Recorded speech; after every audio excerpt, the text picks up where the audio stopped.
صل على سيدنا ومولانا محمد وعلى سيدنا علي وسيدتنا فاطمة وسيدتنا زينب وسيدنا حسن وسيدنا حسين وعلى آله وصحبه وبارك وسلم.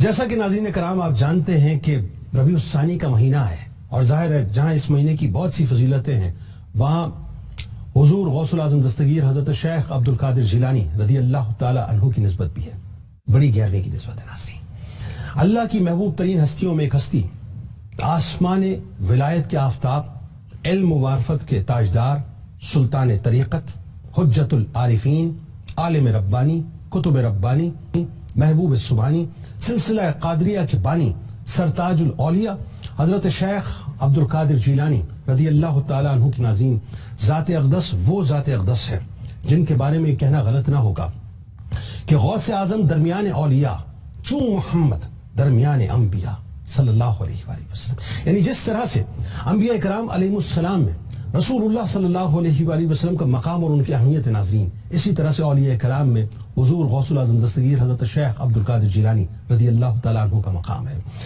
بر صغیر پاک و ہند میں ناظرین آپ جانتے ہیں کہ 4 سلاسل ہیں، ایک سلسلہ قادریہ، ایک سلسلہ چشتیہ، ایک سلسلہ نقشبندیہ اور ایک سلسلہ سہروردیہ. سلسلہ قادریہ کے بانی تمام دنیا جانتی ہے ناظرین کے محبوب سبحانی حضرت شیخ عبد القادر جیلانی رضی اللہ تعالیٰ عنہ ہے. حضور غوث الاعظم دستگیر رضی اللہ تعالیٰ عنہ کی شان میں ناظرین میں کیا کہوں کہ ایک عاشق رسول جن کو دنیا عاشق رسول کہتی ہے اور پروانہ شمع رسالت کہتی ہے، اعلیٰ حضرت امام احمد رضا خان علیہ رحمت الرحمن کی رہتی دنیا تک ان کی عشق کی مثالیں دی جاتی رہیں گی. ناظرین فرماتے ہیں کہ واہ کیا مرتبہ اے غوث ہے بالا تیرا، اونچے اونچوں کے سروں سے قدم اعلیٰ تیرا، سر بھلا کیا کوئی جانے کہ ہے کیسا تیرا، اولیاء ملتے ہیں آنکھیں وہ ہے تلوہ تیرا، تیری سرکار ملاتا ہے رضا اس کو شفیع جو میرا غوث ہے اور لاڈلا بیٹا تیرا. جس طرح ناظرین نبوت و رسالت کے تمام کمالات و معجزات و مراتب و مدارج سارے کے سارے اکٹھے ہو کر رسول کریم صلی اللہ علیہ وآلہ وسلم کی ختم نبوت میں مجتمع کر دیے گئے ہیں، ایسے ہی تمام اولیاء کرام کی ولایت کے تمام علوم و محاسن و کرامات اور خرق عادات حضور غوث الاعظم دستگیر حضرت شیخ عبد القادر جیلانی رضی اللہ تعالیٰ عنہ کی ولایت خاصہ میں اللہ تعالیٰ نے رسول کریم صلی اللہ علیہ وآلہ وسلم کے صدقے اور طفیل مکمل طور پہ اکٹھے فرما دیے ہیں. سلسلہ قادریہ کو ناظرین آپ جانتے ہیں کہ ام السلاسل بھی کہا جاتا ہے. اس خانوادے میں تقوی، طہارت اور شریعت کی اتنی سخت پابندی ہے ناظرین کہ یہ سلسلہ ظاہر کو بھی بہتر کرتا ہے اور باطن کو بھی مکمل طور پہ صاف اور شفاف کر دیا کرتا ہے. حضور غوث الاعظم دستگیر رضی اللہ تعالیٰ عنہ کا سلسلہ قادریہ ناظرین سلاسل تصوف میں یعنی تمام سلاسل میں انتہائی اعلیٰ، عرفہ، افضل، اکرم، اجمل، اطیب، اطہر، اقدس، احسن، اکمل، مقدس، منور، معمبر، معطر، مطہر اور مکمل طور پہ نمایاں ہے. واضح ہے ناظرین کہ حضرت شیخ عبد القادر جیلانی رضی اللہ تعالی عنہ امام احمد بن حنبل رحمۃ اللہ علیہ کے مسلک کے پیروکار تھے، لیکن موجودہ دور میں سلسلہ قادریہ سے منسلک اکثریت امام ابو حنیفہ رحمۃ اللہ علیہ کے مسلک کے پیروکاروں کی ہے. حضرت خواجہ مجدد الفسانی رحمۃ اللہ علیہ فرماتے ہیں کہ اب غوث اعظم سے لے کر رضی اللہ تعالیٰ عنہ غوث اعظم رضی اللہ تعالیٰ عنہ سے لے کر حضرت سیدنا امام مہدی علیہ السلام تک کوئی ولی نہیں جو آپ کا محتاج نہیں، آپ سب کے محتاج الہ ہیں جن کی ولایت یعنی اگر کسی کو اپنی ولایت پر مہر ثبت کروانی ہے تو اسے دربار غوث اعظم رضی اللہ تعالیٰ عنہ اور دربار مولا کائنات میں ہی جانا پڑے گا. جب تک یہ دونوں شخصیات ان کی ولایت پہ مہر ثبت نہ کر دیں تب تک وہ مقبول بارگاہ ہو نہیں سکتے، یعنی رسول کریم صلی اللہ علیہ وآلہ وسلم کی بارگاہ میں نہ قبول ہو سکتے ہیں نہ مقبول ہو سکتے ہیں. آج ناظرین کرام بنیادی طور پر اسی سلسلے کے حوالے سے بات کریں گے کہ سلسلہ قادریہ کی خصوصیات کیا ہیں. اور سلسلہ قادریہ میں ناظرین ایک بات اور ہے کہ سلسلہ قادریہ کے اوراد و وظائف بھی بڑے کمال ہیں.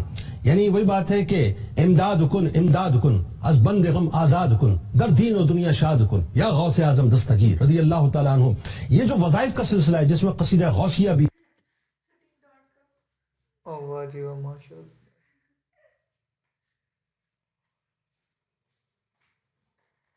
ہے، جس میں ختم قادریہ بھی ہے.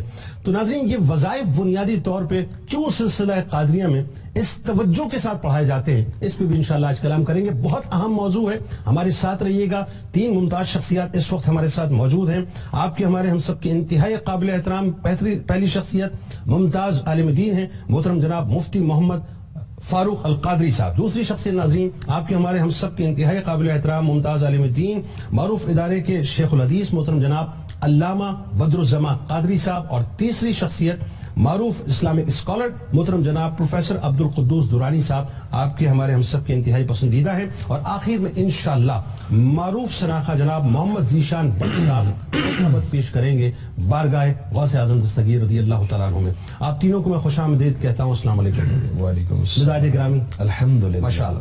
اچھا جی مفتی صاحب آپ سے بات کا آغاز کرتے. ایک تو بنیادی بات جو کہ میں سمجھتا ہوں کہ اس وقت پوری دنیا میں یہ لوگ چاہتے بھی ہیں اس بات کو سمجھنا کہ سلسلہ قادریہ کی جو ابتدا ہے وہ کہاں سے ہوئی، ایک بات.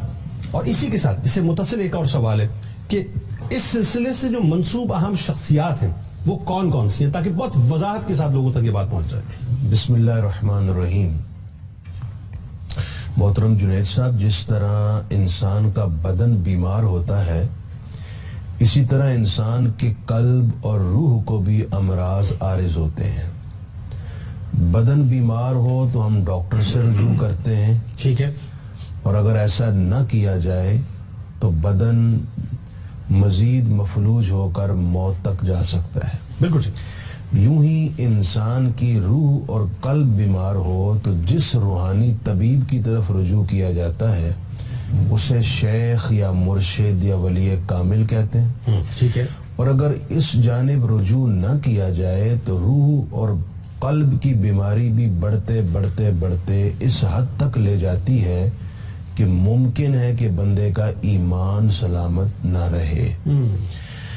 جس شیخ کی جانب، روحانی طبیب کی جانب ہم اپنے باطن کے علاج کے لیے رجوع کرتے ہیں اس کے مختلف طریقہ علاج ہیں. ٹھیک ہے.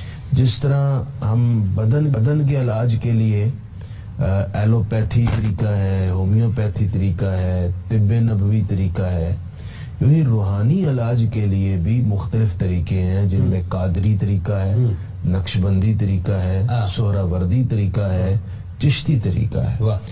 ان سب طریقوں میں سب سے نمایاں طریقہ ہے سلسلہ عالیہ قادریہ کا، جو حضور غوث الثقلین حضرت سیدنا شیخ عبد القادر جیلانی رحمہ اللہ سے منسوب ہے. ٹھیک، بالکل سے. ضمناً ایک اور بات میں کر دوں، اور یہ فائدے سے خالی نہیں اور آج کے دور میں بہت ضروری بھی ہے. جس طرح جو ظاہری ڈاکٹر ہیں ان میں قابل، ماہر، قابل اعتماد بھی ہیں، اور کچھ ناعاقبت اندیش عطائی ڈاکٹر، جعلی ڈاکٹر بھی ہیں. یوں ہی جو روحانی علاج کا پاکیزہ شعبہ ہے اس میں اولیاء کے علوم و عرفان کے وارث حقیقی اور معتمد شیخ اور روحانی طبیب بھی ہیں، اور کچھ بہروپیے بھی ہیں جو لوگوں کے جذبات سے کھیلتے ہیں. یہ ڈیپینڈ کرتا ہے اس بندے پر جو علاج کروانا چاہ رہا ہے کہ وہ پہلے پوری تسلی اور تشفی کر لے، پھر یہ نہ کہے کہ میرے ساتھ فلاں حرکت ہو. یعنی روحانی کویکس کے پاس نہ جائے. جو اوریجنل تصوف کی شرح کے جو مطلب مسافر ہیں یا منزل تک پہنچانے والے ہیں ان کے دامن کو تھامنا چاہیے.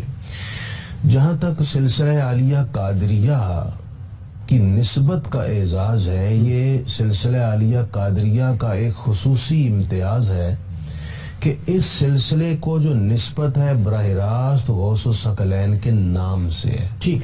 دیگر جو سلاسل ہیں ان میں نسبت ہے کسی مقام کی طرف، جیسے چشت ہے، اسی طرح سہراورد ایران کا ایک مقام ہے، اسی طرح جو سہراورد ہے یہ مقام ہے، اور نقش بند یہ بھی مقام ہے، یا پھر ایک جو اللہ تعالیٰ کے نام کا نقش ان کے دل پر غوث الثقلین نے باندھا تھا اس جانب منسوب ہے، لیکن جو قادریہ نسبت ہے یہ براہ راست غوث الثقلین کے اسم ذاتی عبد القادر سے منسوب ہے، ان کے نام مبارک نام مبارک سے واہ، منسوب۔ واہ۔ ایک یہ اس کا خصوصی امتیاز ہے۔ ٹھیک ہو، دوسری بات یہ ہے کہ یہ سلسلہ قادریہ عالمگیر بھی ہے، ہمہ جہت بھی ہے۔ ٹھیک، دنیا کے تمام وہ ممالک اور مقامات جہاں مسلمان موجود ہیں وہاں سلسلہ قادریہ بھی موجود ہے، چاہے افریقہ ہے، چاہے بر اعظم دیگر ہیں، یورپ اور امریکہ ہیں وہاں پر بھی ہے،